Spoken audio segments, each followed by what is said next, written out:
Halo guys, kembali di channel Yenda. Di video kali ini saya akan merangkum sebuah film super amazing sekaligus mengharukan berjudul The Animal Kingdom yang dirilis pada tahun 2023. Film ini menceritakan bumi yang dilanda fenomena virus misterius yang membuat beberapa manusia bermutasi menjadi mutan mirip binatang. Gimana kisah selanjutnya? Mari kita simak alur ceritanya.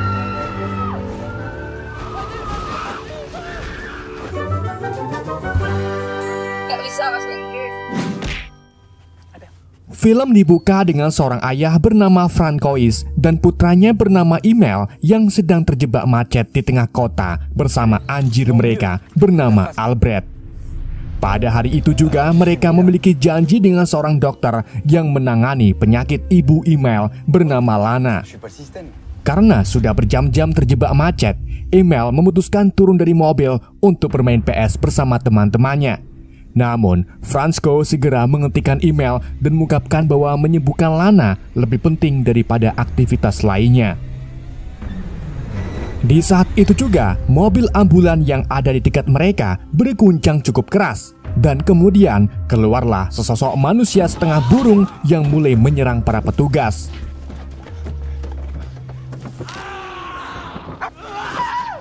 Manusia burung tersebut lalu mendekati Email dan Franco, tapi ia tak menyerang dan lebih memilih melarikan diri ke sebelah sana.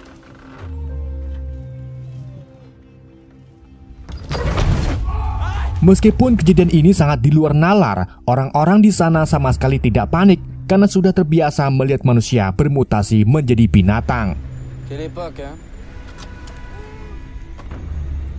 Email dan Franco akhirnya tiba di rumah sakit dan bertemu dengan dokter yang menangani penyakit Lana. Si dokter kemudian menjelaskan kepada Franco bahwa Lana akan dibawa ke pusat penampungan agar lebih mudah dalam proses penyembuhannya.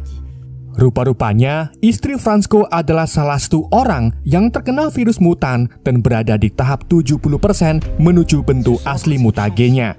Sebelum lanjut, admin ingatkan terlebih dahulu bahwa virus mutan di film ini tidak jelas asal-usulnya. Namun yang pasti virus ini sudah berjalan bertahun-tahun. Franco dan Email lalu menemui Lana yang diisolasi di sebuah ruangan.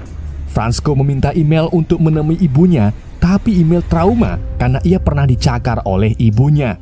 Meskipun begitu, Franco tetap membujuk Email karena bagaimanapun juga dia tetap ibunya. Email berjalan ke arah Lana, di mana Lana ini memiliki wujud menyeramkan dan akan bermutasi menjadi seekor serigala.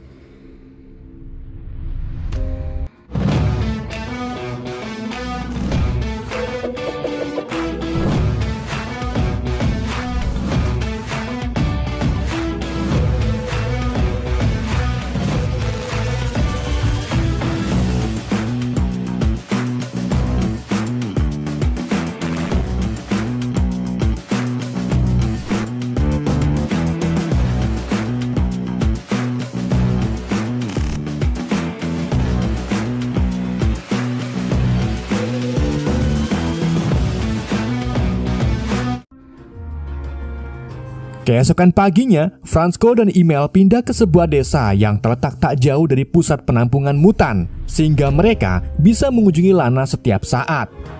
Mereka kemudian tinggal di rumah kecil yang posisinya tepat di pinggir hutan. Di hari berikutnya, Email mulai masuk ke sekolah yang baru, di mana saat perkenalan banyak murid yang bertanya tentang asal-usul Email, termasuk siswi bernama Nina.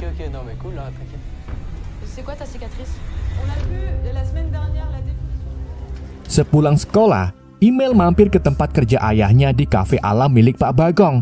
Di sana Franco menjadi juru masak karena memang masakannya terkenal sangat enak. Di malam harinya, desa tersebut dilanda hujan badai yang membuat listrik rumah Franco padam.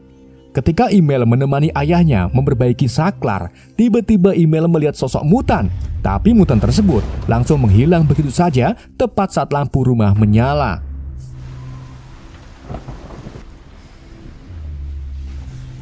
Di pagi harinya, saat Emil dan Fransko membersihkan rumah dari batang pohon, tiba-tiba Fransko mendapatkan kabar kalau kendaraan yang membawa puluhan mutan termasuk Lana mengalami kecelakaan saat menuju ke penampungan.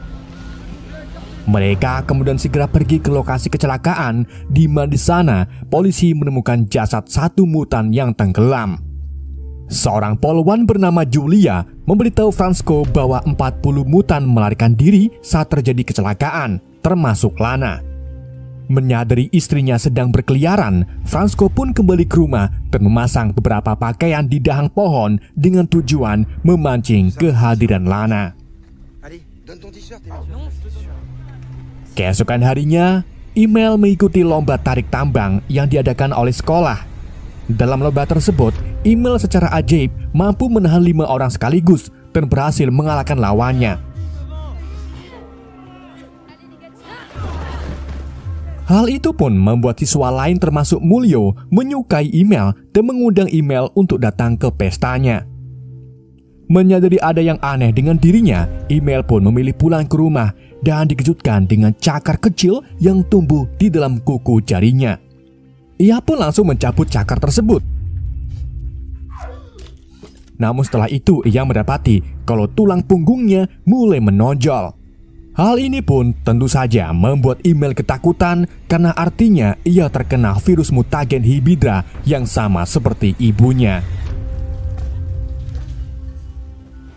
Sementara itu, Fransko yang sedang berbelanja daging di supermarket tak sengaja bertemu Julia yang menjanjikan Fransko kalau pihak polisi akan segera menemukan Lana. Di waktu yang sama, tiba-tiba kegaduhan terjadi di pusat pembelanjaan ikan. Mereka lalu segera berlari ke sana dan menemukan mutan gurita sedang mencuri ikan.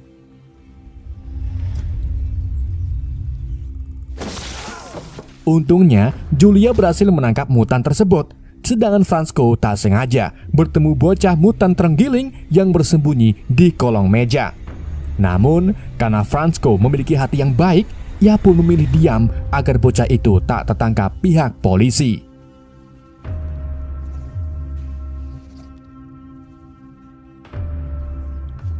Di keesokan harinya lagi, Fransko mengajak Emil mencari Lana di hutan. Tapi Emil meminta ayahnya agar mencari ibunya besok pagi karena hari ini ia ingin datang ke pesta temannya.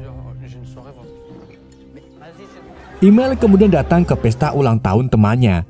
Di sana, Emil mabuk berat dan menunjukkan sifat hewanismenya seperti menjilat tangan Nina. Karena takut teman-temannya curiga, Emil pun memilih pergi ke dalam hutan.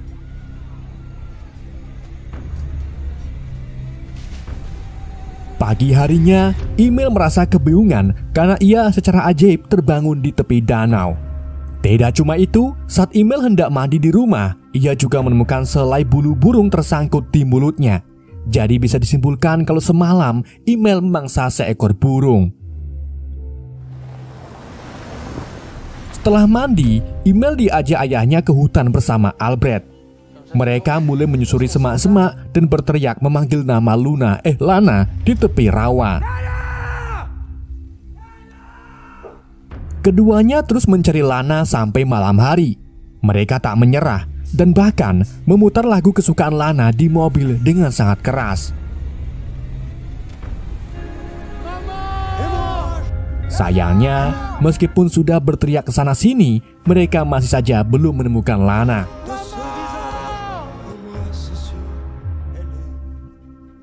Saat hari menjelang pagi, Emil terbangun karena mendengar suara gesekan rumput. Albert yang penasaran kemudian berlari ke arah hutan dan disusul oleh Emil. Di sana, Emil secara tiba-tiba diserang oleh sosok mutan burung sebelumnya yang ternyata bersembunyi di hutan ini bersama bocah mutan bunglon. Saat mutan burung tersebut merobek bicep Emil, Fransko datang menyelamatkan Emil.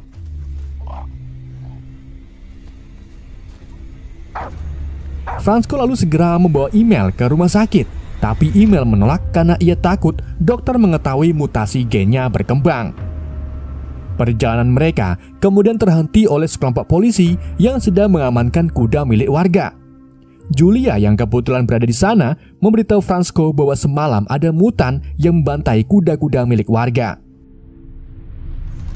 Melihat luka email, Julia pun membawa mereka ke kamp petugas. Di sana, luka email dijahit oleh petugas polisi yang untungnya tak tahu tentang mutasi gen.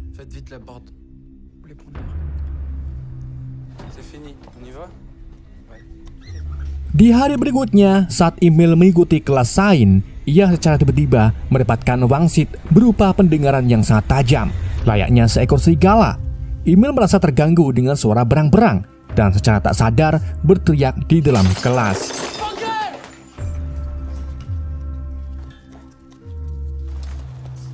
Sepulang sekolah, Nina mengajak email ke rumahnya. Di sana email menemukan seekor burung yang sudah mati di lemari es milik Nina. Nina pun menjelaskan kepada email kalau dirinya sangat suka dengan hewan. Nina juga mengeklaim kalau dirinya tak setuju dengan pemerintah yang mengisolasi mutan di pusat penampungan. Menyadari Nina mendukung perlindungan hewan, email pun mulai jatuh cinta kepada Nina. Tidak cuma itu, email juga tak mau memakan burung lagi dan lebih memilih berburu ikan untuk dimakan.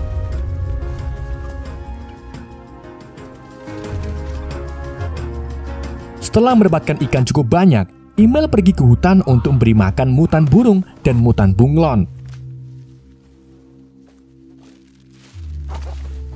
Email lalu berkenalan dengan mutan burung yang memiliki nama Vic, di mana hari ini Vic sedang berlatih terbang. Menyadari tubuh Vic penuh luka akibat terbentur tanah, email pun membawa Vic ke rawa dan memintanya agar berlatih di sini karena lebih aman. Setelah email menyingkirkan puluhan tunggak di dalam rawa, Vic mulai berlatih terbang. Meskipun gagal, Vic terus berlatih agar ia bisa terbang layaknya seekor burung beneran.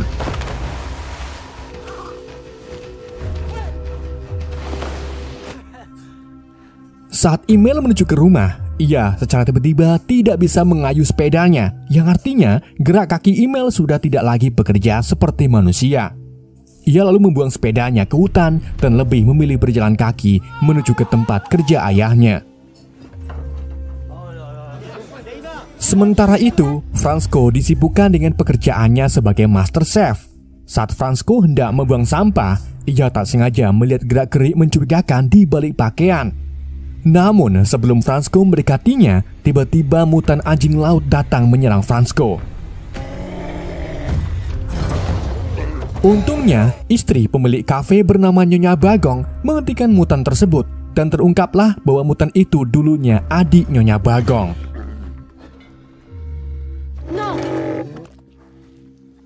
Mutan tersebut kemudian bertingkah agresif dan membuat pengunjung lari ketakutan. Sedangkan Fransko mengejar mutan satunya lagi yang diduga adalah Lana. Dan benar saja, saat Fransko berhenti di tengah hutan, ia melihat Lana yang kini sudah berubah menjadi seekor serigala hibidra.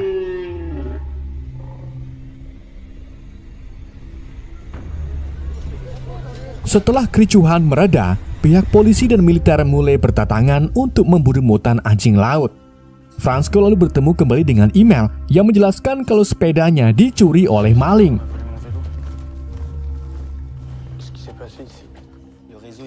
Di hari berikutnya, email menjalani aktivitas seperti biasanya, seperti berangkat sekolah dan melatih Vic terbang. Ia juga mengganti perban di wajah Vic yang sebelumnya terluka akibat ulah dokter.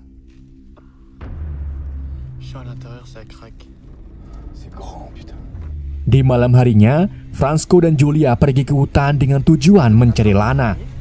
Ketika mereka menyusuri semak-semak, Fransko tak sengaja menemukan sepeda email. Ia pun membawa sepeda tersebut ke rumah dan mendapati kalau sepedanya baik-baik saja. Saat Fransko mencuci tangan, ia mendapati kalau klosetnya macet. Ia pun membongkar pipanya dan betapa terkejutnya Fransko saat menemukan kuku-kuku tajam yang diduga milik email. Gak lama kemudian, saat email pulang ke rumah, Fransko menunjukkan kuku tersebut kepada email dan memaksanya untuk mengayuh sepeda. Tentu saja email menolak dan kabur melarikan diri. Akan tetapi Fransko berhasil menangkapnya dan mengungkapkan kalau semuanya akan baik-baik saja. Di pagi harinya, Fransko melarang email untuk menonjolkan perkembangan mutasi gennya, seperti berperilaku seperti hewan. Fransko juga menyuruh email untuk rajin mencukur bulu yang mulai tumbuh di sekujur tubuhnya.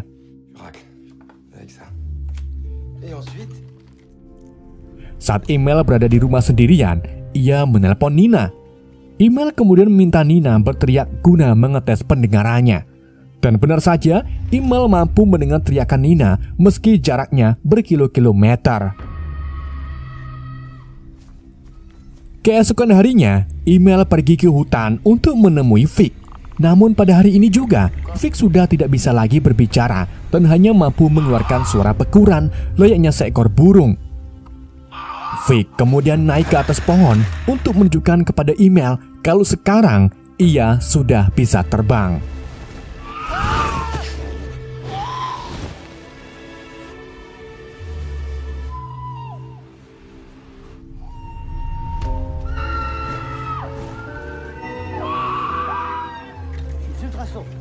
Di sisi lain, Fransko dimarahi oleh Bagong karena email tak kunjung datang. Padahal hari ini mereka sedang mengadakan pesta panen di lapangan desa. Fransko lalu pulang ke rumah dan mendapati email masih nyabun di rumah. Ia kemudian memaksa email memotong kukunya. Namun email menolak hingga terjadilah perkelahian di antara mereka. Meskipun begitu, Fransko masih menyayangi email. Ia juga tak tega memotong kuku email dan akhirnya membiarkan email begitu saja. Setibanya di pesta, email bertemu Nina yang mengajaknya ke kebun jagung. Di sana Nina mengungkapkan kalau ia suka dengan email dan berakhir melakukan fotosintesis di tengah ladang jagung.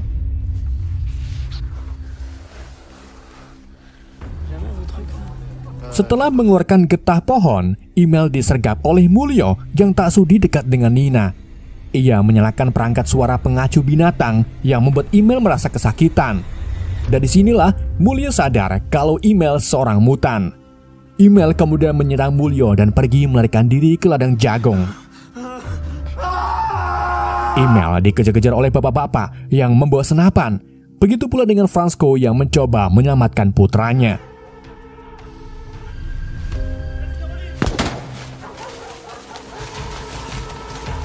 Di tengah pengejaran, tiba-tiba email dibantu oleh Vic yang secara cepat membunuh salah satu warga.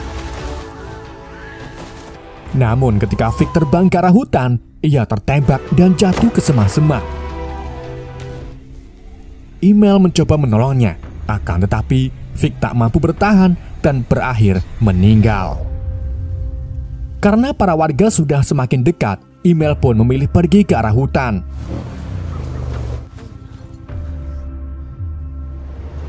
Keesokan paginya, pemerintah mengirim ratusan militer ke hutan dalam rangka memburu email dan para mutan lainnya. Email yang masih ketakutan terus berjalan ke arah hutan lebih dalam. Sesekali ia geburan di sungai untuk mencari ikan. Malam harinya, hutan tersebut diguyur hujan sangat lebat. Untungnya email menemukan sebuah goa dan tidur di sana.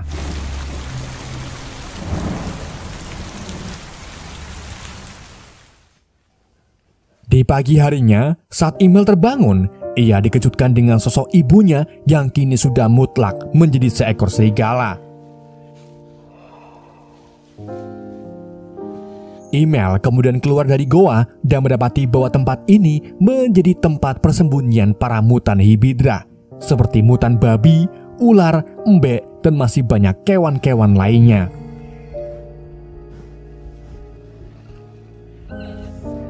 Namun, gak lama kemudian tempat itu diserbu oleh pasukan militer. Mereka menangkap semua mutan hibidra termasuk Lana dan juga email. Tapi tidak bagi mutan bunglon yang berhasil lolos berkat kemampuannya dalam berkamuflase. Fransko dan Julia kemudian pergi ke kantor polisi di mana email berada. Di sana, email diminta untuk menandatangani surat perjanjian pindah ke pusat penampungan. Saat email mengeluarkan sikap agresifnya, Fransko segera memukul salah satu petugas dan pergi dari kantor sambil membawa surat izin palsu. Di dalam perjalanan, Emil meminta ayahnya agar sering menjenguknya di penampungan. Fransko pun menangis dan mengungkapkan kalau ia tak akan membawa Emil ke sana dan malah akan melepaskan Emil ke alam liar. Hal itu pun buat Emil senang dan keduanya berbagi momen bahagia saat mereka masih bersama Lana. Di saat itu juga, mereka dikejar-kejar oleh polisi.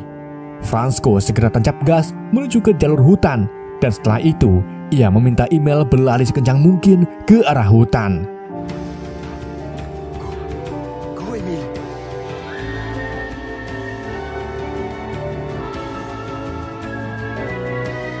Emil kemudian berlari ke hutan, dan akhirnya ia pun hidup bebas di alam liar. Film pun berakhir.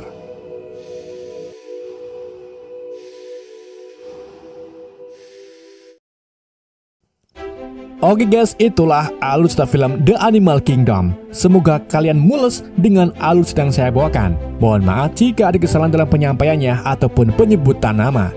Sekian dari Yende, sampai jumpa di video berikutnya.